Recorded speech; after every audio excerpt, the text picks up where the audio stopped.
মৌমাছির বাসার দিকে তাকাইয়া দেখো, এত সুন্দর মৌমাছি বাসা বানায় গাছের ডালায়, নিচে কোনো রশি দিয়া বাঁধাও নাই। একটা মৌমাছির বাসায় 20 কেজির উপরে মধু থাকে, ঠিক নি? মধুর বোতলগুলো খোলা, নিচের দিকে 1 ফোঁটা মধু গড়াইয়া পড়ে না। ওরা এমন সুন্দর বিল্ডিং বানায় রাখছি, ওদের বেডরুম আলাদা, ড্রয়িং রুম আলাদা, ডাইনিং আলাদা, বাথরুম আলাদা, মধু রাখার বোতলগুলো আলাদা, সব মধুর বোতলের মুখ খোলা, নিচে 1 ফোঁটা মধু পড়ে না। ওদের কামরা রুমগুলোর কোনো আঁকা বাঁকা নাই।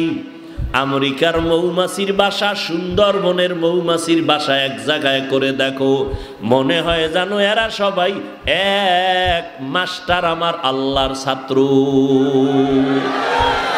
কাদের কুদরত দারি বার কামাল, আন্তা রব্বি আন্তা হাসবি জুল জালাল, তুহি কাদের জলিলুল্লাহ জাহাদার, বহর হালে তুহি মেরা নেগাহদার।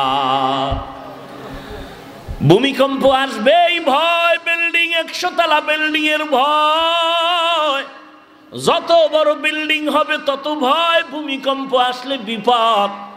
গবেষণা কইরে এমন একটা মেশিন বানাইছে, ভূমিকম্প আসার বহু আগে কলিং বেল বাজবে, ইশারা দিবে, আমরা প্রস্তুতি নিয়ে বের হয়ে যাব। কিন্তু আল্লাহর কুদরত, এমন ভাবে ভূমিকম্প আসছে মেশিনও টের পায় না কখন আসছে। মেশিনও ভেঙে গেল, বিল্ডিংও চুরমার হয়ে গেল। অথচ চড়ুই পাখি, কেউ বলে বাবুই পাখি, ওই পাখিরা দেখছুনি কেমন সুন্দর বাসা বানাইছে তাল গাছে। কোথায়?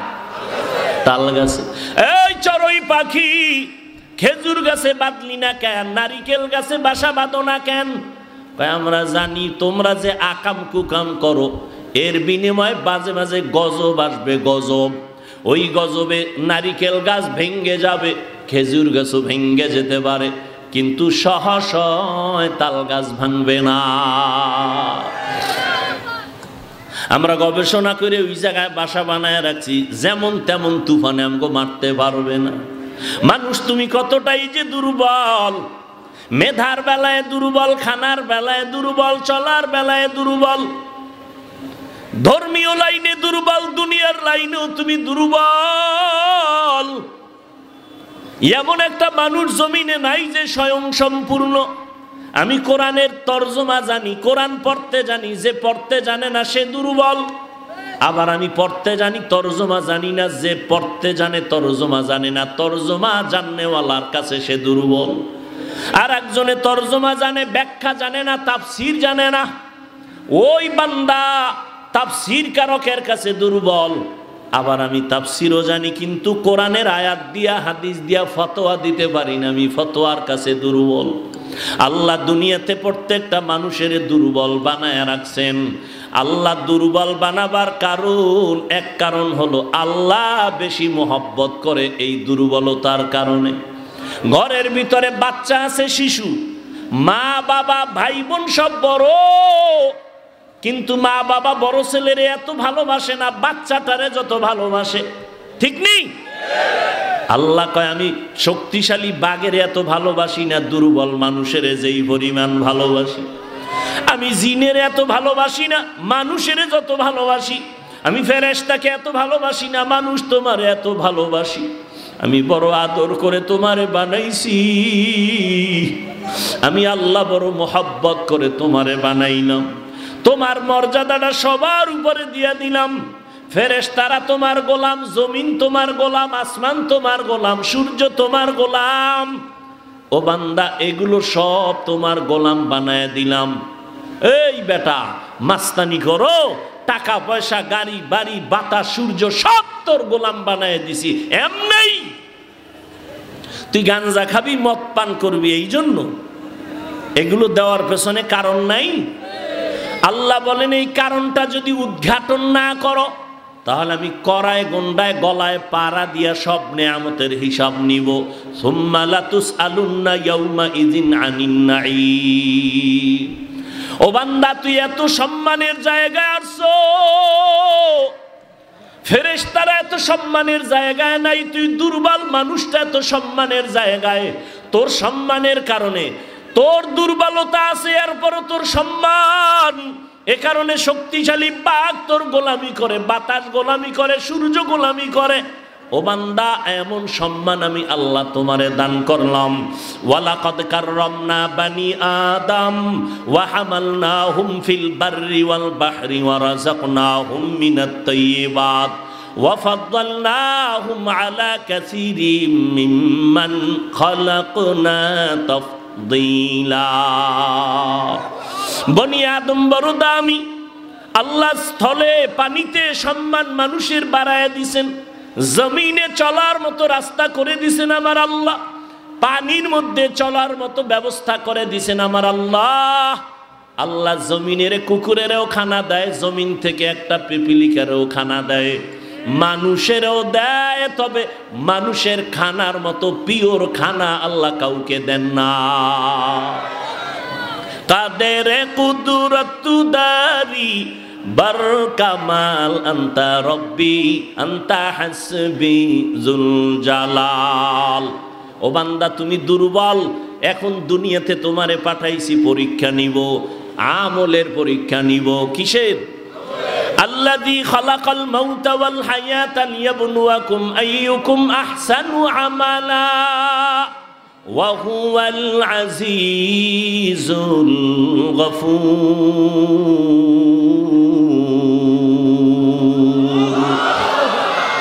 আল্লাহ বলেন আমি দুনিয়াতে তোমার হায়াত দিয়া পাঠাইলাম, মৃত্যুর সাথে তোমার পরীক্ষা নিব কারা আমল করে ভালো। বেশি আমল লাগবে না, ভালো আমল লাগবে। আহসানু আমালা বলেছেন, আকসারু আমালা বলেন নাই। পরীক্ষা নিব, দেখবো কারা ভালো আমল করে। বেশি আমল করে এটা দেখবো না, ভালো আমলটাই দেখবো। ও বান্দা দুনিয়া পরীক্ষার হল, এই দুনিয়াতে থাইকা তোমার আমলি জিন্দেগি সুন্দর করতে হবে। কিন্তু একদিকে তুমি দুর্বল, অপর দিকে তুমি যতই আমলের লাইনে আগাইতে চাইবা, তিন দল শয়তান তোমার পেছনে টানবে। কয় দল? এক শয়তান জিন শয়তান, আর এক শয়তান নফস শয়তান যেটা ভেতরে আছে, আর একটা শয়তান হলো মানুষ শয়তান। তিন দল শয়তান পেছনে টানে, তুমি জানো জান্নাতের পথে আগাইতে না পারো। ওদিকে তুমি ব্যক্তি হিসাবেও দুর্বল, মেধার দিক থেকেও দুর্বল। এমতো অবস্থায় যদি তুমি শান্তির জীবনের দিকে আগাইতে চাও, একা একা সম্ভব না, অন্যের সাহায্য লাগবেই লাগবে। লাগবে নি?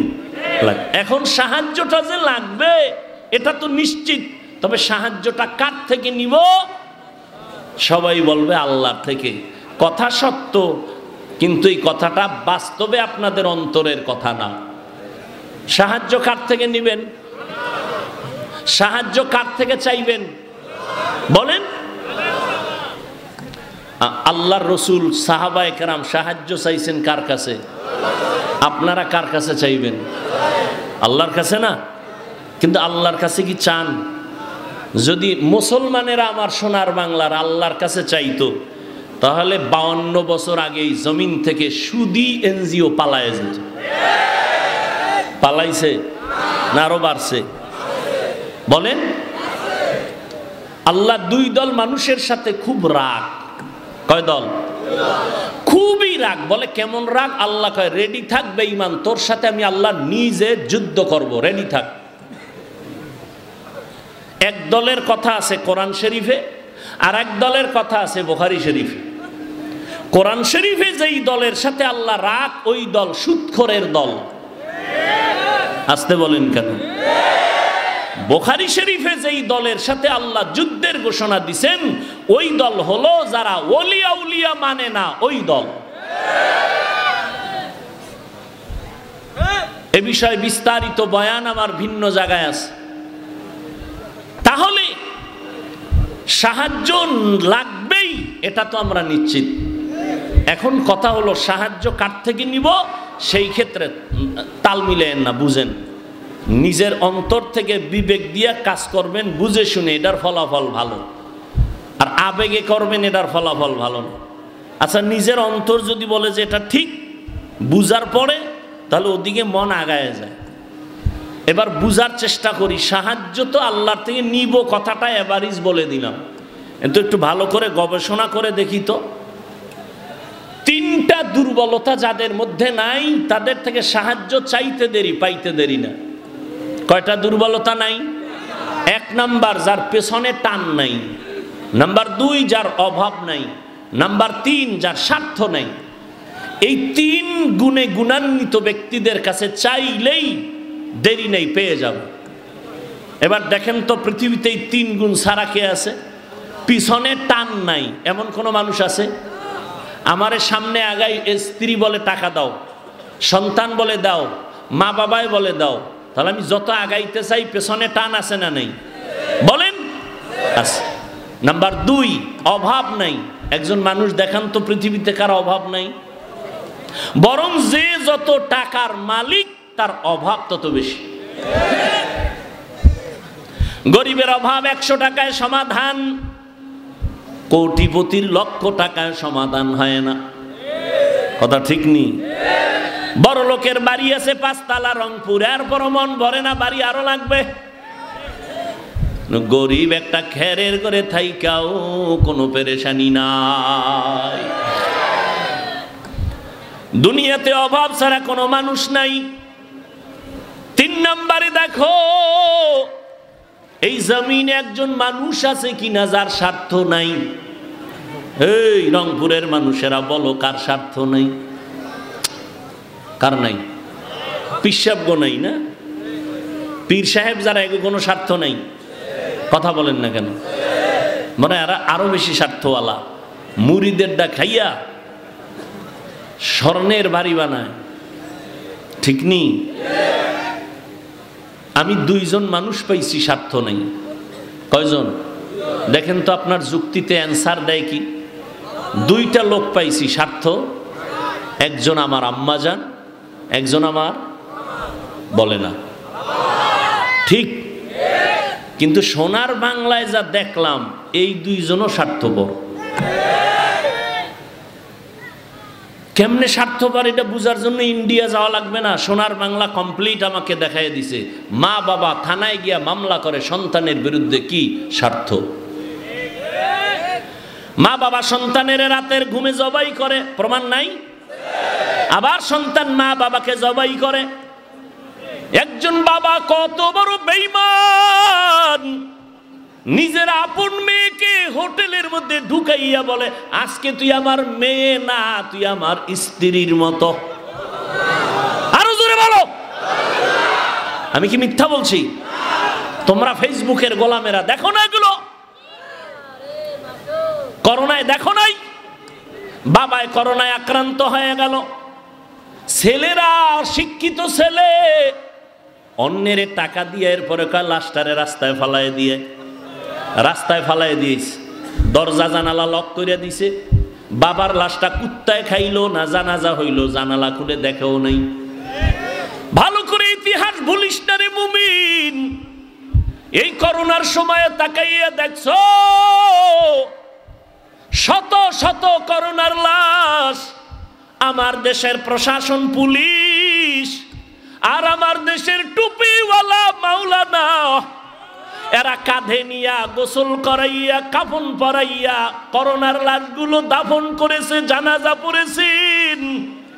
ইতিহাস ভুলে যাইও না, শত শত করোনার লাশ কবরে রাখলো, একজন হুজুরেও করোনায় মরে না। বানায় বলছি? বলতে এখন কানে ধরে উঠবো আর বসবো। বানায় বলেছি? পৃথিবীতে নিঃস্বার্থ একজন মানুষ পাওয়া যাবে, ওলামায়ে আহলে হক, এদের কোনো স্বার্থ নেই।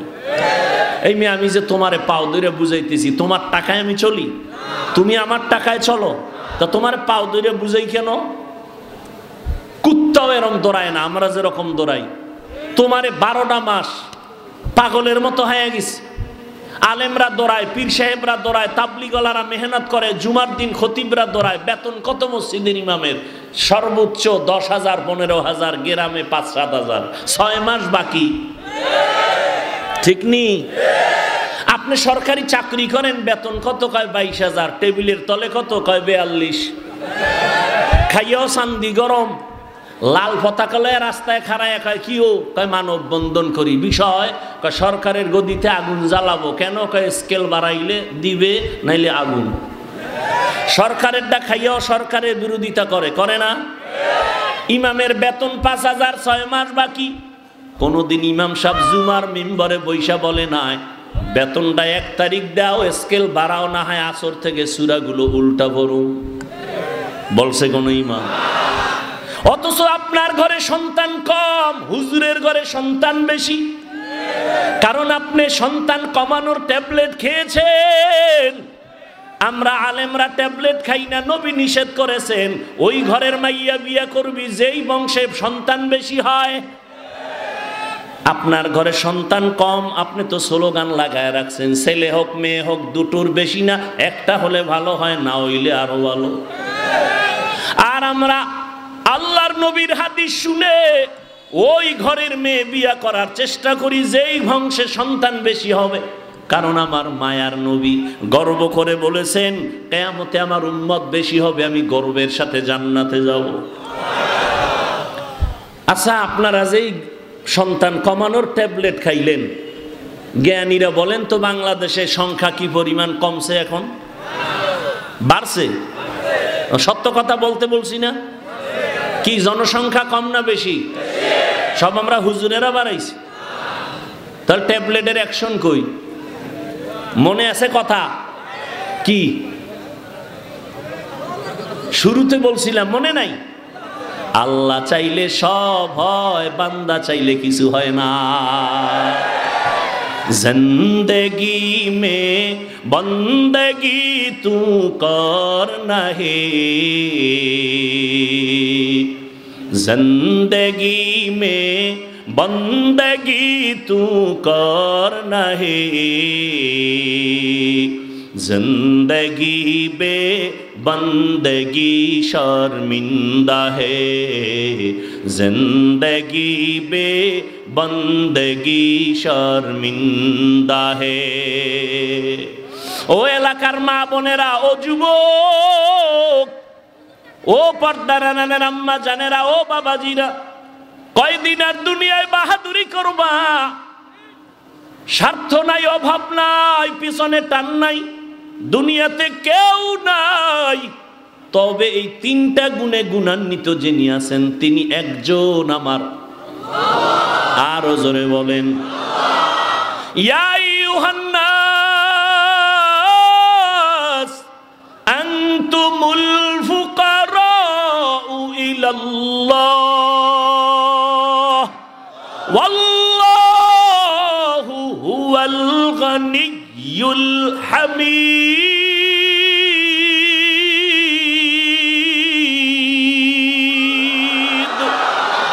गर तवक्कुल मी कुनी हर सुबह शाम, मेरा सानाद रिज़्क़े तू अज़ला मकाम। ও আল্লাহর বান্দারা, পায়ে ধরে ধরে বুঝাই রে যুবক, পাগল হইয়া যাই নাই। আমি যে এতক্ষণ চিল্লায়া তোমারে বয়ান শুনাইলাম, একবারও কিন্তু বলি নাই সব স্কুল কলেজ বাদ দিয়াম গো মতো হুজুর হও। বলছি? তাবলীগে